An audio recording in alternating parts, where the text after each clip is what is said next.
अगर आप पाकिस्तान में रहते हुए यूएस एम्बेसी इन पाकिस्तान से अपना E2 वीज़ा प्रोसेस करना चाहते हो तो आपको $1 लाख तक की इन्वेस्टमेंट करनी ज़रूरी है। और अगर आपके पास B1 B2 वीज़ा मौजूद है और आप यूएसए में ट्रैवल करके आते हो, यूएससीआईएस के थ्रू चेंज ऑफ स्टेटस करते हो, यानी B1 B2 को कन्वर्ट करते हो E2 स्टेटस में, तो आपको $50,000 की इन्वेस्टमेंट जो है वो करनी ज़रूरी है। ये एक ऐसा सवाल है और एक ऐसा मार्केट में एक मिसअंडरस्टैंडिंग है जिसको एड्रेस करना या इसको ब्रीफली एक्सप्लेन करना बहुत ज़रूरी है, जो आज मैं इस वीडियो में आपको डिटेल के साथ समझाऊंगा कि ये व्हाट इज़ द डिफरेंस, कि आपको $50,000 की इन्वेस्टमेंट कब कर सकते हो और 1 लाख की कब कर सकते हो, और क्या इससे फ़र्क पड़ता है कि अगर आपके पास वीज़ा है तो आपको $50,000 की चाहिए और अगर आपके पास B1 B2 वीज़ा नहीं है तो आपको $1 लाख की इन्वेस्टमेंट करनी है। तो सबसे पहले तो आप ये समझ ले कि B1 B2 वीज़ा से इन्वेस्टमेंट अमाउंट का कोई डिफरेंस नहीं है। आपके पास चाहे वीज़ा हो चाहे वीज़ा ना हो, वरना लॉजिकली स्पीकिंग अगर आपके पास $50,000 भी मौजूद है तो मोर लाइकली आप B1 B2 आज एम्बेसी में अप्लाई कर सकते हो। आप B1 B2 अप्लाई करो, आपके पास वीज़ा मिल जाएगा, आप आके उसी अमाउंट को इन्वेस्ट करके आप अपना स्टेटस चेंज करा लो। Then why do somebody would spend $100,000 के अगर उसको जो है वो पाकिस्तान से प्रोसेस करना है। सो बेसिकली जो पॉइंट ऑफ कंसर्न है इससे फर्क नहीं पड़ता कि आप कहां से प्रोसेस कर रहे हैं। Yes, it is very natural, it is very common कि some embassies are more strict and have more requirements and regulations. जैसे पाकिस्तान एम्बेसी ज़्यादा स्ट्रिक्ट है E2 इन्वेस्टमेंट को लेके as compare to US embassy in Canada और UK।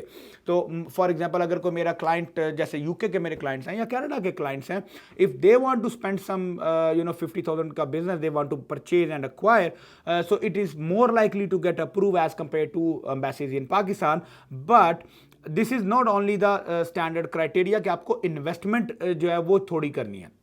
Basically the difference is कि जो businesses ऐसे जिनमें आपको थोड़ी इन्वेस्टमेंट चाहिए, उनके लिए ये प्रेफर्ड है कि वो अमेरिका से आके स्टेटस चेंज करवा लें। फॉर एग्जांपल आईटी के कंपनीज, नॉन कैपिटल की कोई भी कंपनीज हैं, नॉन कैपिटल एक्सटेंसिव जो बिजनेसेस हैं जिनमें ज़्यादा ज़रूरत नहीं है आपको heavy amount of capital spend करने की, तो ऐसे बिजनेसेस जो है वो नेचुरली अगर आप पाकिस्तान एम्बेसी से अगर आप फॉर एग्जांपल $50,000 की इन्वेस्टमेंट करके एक आईटी की कंपनी खोल के आप जाएंगे तो मोर लाइकली आप जो है वो कंप्रोमाइज़ कर रहे हैं अपने पूरे प्रोग्राम को।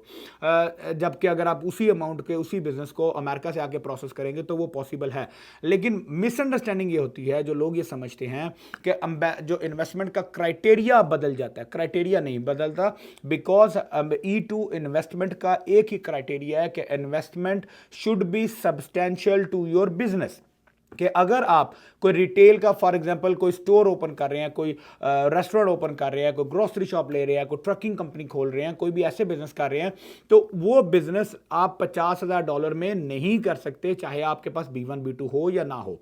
तो दूसरी जो एक इंपॉर्टेंट चीज़ है उसको भी इसके साथ मैं लिंक करूंगा, वो ये है कि आपका कोई ऐसा रिलेटिव, आपका खाला का लड़का, मामू का लड़का, चाचे का लड़का, आपका कोई बहनोई या आपकी वाइफ का स्पाउस का कोई बहनोई ऐसा जो अमेरिका में 10 20 30 40 साल से रह रहा है, अमेरिकन सिटीजन है और उसके 8 10 15 20 स्टोर्स हैं या उसका बड़ा बिजनेस है, he is a multi millionaire, he is a big shot and he has promised कि वो आपकी मदद करना चाह रहा है, वो आपको अमेरिका का जो E2 वीज़ा है ये प्रोसेस करने के लिए कि कोई भी सपोर्ट करने को तैयार है। तो अब आपकी एक जो मिसअंडरस्टैंडिंग ये होती है कि उसके पास अगर फॉर एग्जांपल आपके किसी रिलेटिव के पास कोई ऐसा बिजनेस, लेट से कोई गैस स्टेशन है जिसकी मार्केट वैल्यू है $5 लाख, आप ये कहते हो मेरे पास B1 B2 है, $5 लाख का उसका बिजनेस है, मैं अमेरिका आऊंगा, अमेरिका में क्योंकि यूएससीआई से 50,000 की इन्वेस्टमेंट चाहिए तो मैं $50,000 स्पेंड करूंगा और मैं वीज़ा स्टेटस चेंज करवा लूंगा। That's not going to happen, ऐसा कभी भी पॉसिबल नहीं है, it will never work out. Because अब यहां पे वही क्लॉज दोबारा आ रही है कि आपकी जो इन्वेस्टमेंट है वो बिजनेस से सब्सटैंशियल होनी चाहिए। अगर $5 लाख का बिजनेस है, उसका आपको 50% शेयर्स परचेज करने हैं, इर्रिस्पेक्टिव कि आपका जो रिलेटिव है या जो दोस्त यार जानने वाला है वो आपको फ्री में भी बिजनेस देना चाहता हो, बट E2 के लिए उसको बिजनेस सेल करना है। आपको 50% शेयर्स परचेज करने हैं eight market value, eight market price. तो यानी अगर 5 लाख का बिजनेस है तो आपको उसको $2.5 लाख जो है वो पे करना है और उससे शेयर्स परचेज करने हैं। ऐसा कभी भी नहीं होगा कि वो आपको $5 लाख का बिजनेस जो है $50,000 में अगर वो बुक वैल्यू में बना के आपको सेल कर दे और उससे आपका वीजा प्रोसेस हो जाए। इट्स नेवर गना वर्कआउट। तो आपको ये अंडरस्टैंड करना बड़ा जरूरी है। दूसरी चीज जो अगर आप, ये ज़रूर हो सकता है कि कोई ऐसे बिजनेसेस आप किसी सबर्ब एरियाज़ में किसी भी स्टेट में, फॉर एग्जांपल टाउन्स हैं, सबर्ब एरियाज़ हैं, आपके ओल्ड स्कर्ट्स एरियाज़ हैं, जो शहर से बहुत बाहर है, 2-3-4 घंटे की ड्राइव पे हैं, छोटे छोटे से गांव हैं, छोटे छोटे से जिनकी आबादी चंद हज़ार जो है वो लोगों की आबादी है। अगर आपको किसी ऐसे छोटे से टाउन में कोई एक ऐसा बिजनेस मिल रहा है तो जो आप $50,000 में जो है वो स्टार्ट कर रहे हो, तो वो उस बिजनेस, उस जगह के हिसाब से आप उस बिजनेस में इन्वेस्ट कर सकते हो।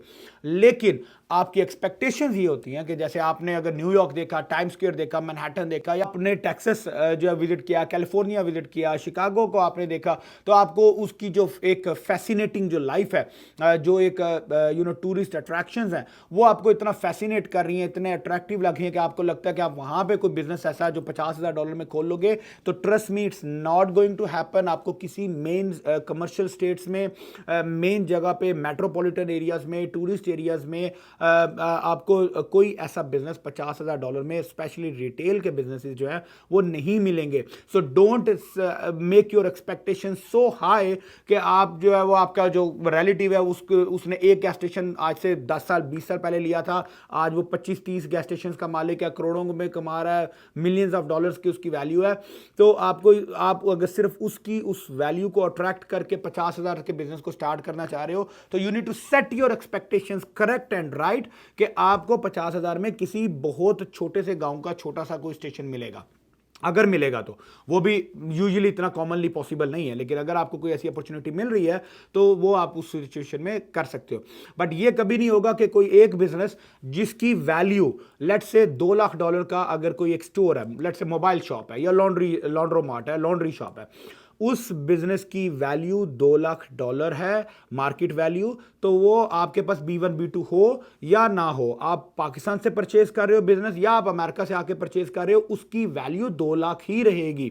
जस्ट बिकॉज एम्बेसी जो आपसे ज़्यादा इन्वेस्टमेंट एक्सपेक्ट करती है और USCIS कम इन्वेस्टमेंट एक्सपेक्ट करता है, इसकी वजह से बिजनेस की वैल्यू कभी चेंज नहीं होगी। तो ये भी एक कॉमन जो है वो मिसअंडरस्टैंडिंग रहती है जी। मैंने एक फॉर एग्जांपल कोई ग्रोसरी स्टोर लेना है या डेली कैफे लेना है, लेकिन वो डेली कैफे मैं पाकिस्तान से करूंगा तो $1 लाख लगेगा, और अगर मैं अमेरिका आगे करता हूं तो 50,000 होगा। सेम डेली कैफे की इन्वेस्टमेंट अमाउंट वेरी नहीं कर सकती। तो ये पॉइंट जो है वो आपको समझने बड़े इंपॉर्टेंट है, ताकि आप अपने जो रिलेटिव्स हैं उनसे भी करेक्ट एक्सपेक्टेशंस करें। If he is a millionaire, good for him, he can not give you his business just because you get the visa. तो ऐसा पॉसिबल नहीं है। हाँ, he can assist you, you can borrow money from him. For example, अगर आप किसी relative से पैसा जो है वो बोरो कर सकते हो, he can give his tax return, अगर उसका legitimately legally tax paid earned income है तो वो अपने टैक्स रिकॉर्ड देके आपको बोरो कर सकता है, आपको लोन दे सकता है, आपको गिफ्ट दे सकता है। और जो मार्केट के जो अवेलेबल बिजनेसेस हों, उन बिजनेसेस को अक्वायर करने में, परचेज करने में आपको गाइड कर सकता है। या अगर वो अपना कोई बिजनेस आपके पैसों पे आपको सेल करना चाह रहा है तो उसको मार्केट प्राइस पे सेल कर सकता है, लेकिन प्राइस फ्लक्चुएशंस जो है वो नहीं कर सकता। और इसी तरह आपको वीजास का भी वैसे मैंने एक्सप्लेन कर दिया। तो मेक श्योर कि आप जब भी स्टेटस चेंज के लिए अप्लाई कर रहे हैं तो एक इंपॉर्टेंट पार्ट स्टेटस चेंज का ये भी जरूर माइंड में रखिएगा कि you would get landlock. Landlock मतलब you can exit from the country whenever you want, but you can not re enter to the country. आपको री एंट्री से पहले एम्बेसी का वीज़ा प्रोसेस करना पड़ेगा। तो वो आपको वो भी पॉइंट जो है वो अपने जहन में रखना है। तो 50,000 और 1 लाख की इन्वेस्टमेंट अमाउंट को लेके कंफ्यूज नहीं होइए। आप अपनी इन्वेस्टमेंट अपने बिजनेस मॉडल के अकॉर्डिंगली बनाएं। जैसा बिजनेस आपको चाहिए होगा। अगर इन्वेस्टमेंट छोटी है तो किसी छोटे टाउन में, सबर्ब एरियाज में चले जाए। अगर रीजनेबल इन्वेस्टमेंट्स करनी है तो फिर आप किसी भी एक मुनासिब जगह की जो सिलेक्शन है वो कर सकते हैं, ताकि आप उसमें एक रीजनेबल इन्वेस्टमेंट करें। जब आपकी इन्वेस्टमेंट आपके बिजनेस की रिक्वायरमेंट्स को सब्सटेंशिएट करेगी तो फिर इससे फर्क नहीं पड़ता कि आप पाकिस्तान एम्बेसी से visa, US embassy in Pakistan से वीजा प्रोसेस कर रहे हैं या आप यूएससीआईएस के थ्रू स्टेटस चेंज कर रहे हैं। क्योंकि अगर वो आपके बिजनेस की जो रिक्वायरमेंट्स हैं उन तमाम पैरामीटर्स को पूरा कर रहे हैं तो दोनों सिचुएशंस में आपका अप्रूवल के चांसेस, आपके सक्सेस के चांसेस सेम रहेंगे। सो यूएस बिजनेस से रिलेटेड या यूएस वीज़ा से रिलेटेड अगर आपके मजीद कोई सवाल हों, कोई क्वेश्चंस हों, कंसर्न्स हों, तो feel free to reach back to us and me and my team would be happy to reply all of them back to you. Thank you so much. अस्सलाम वालेकुम।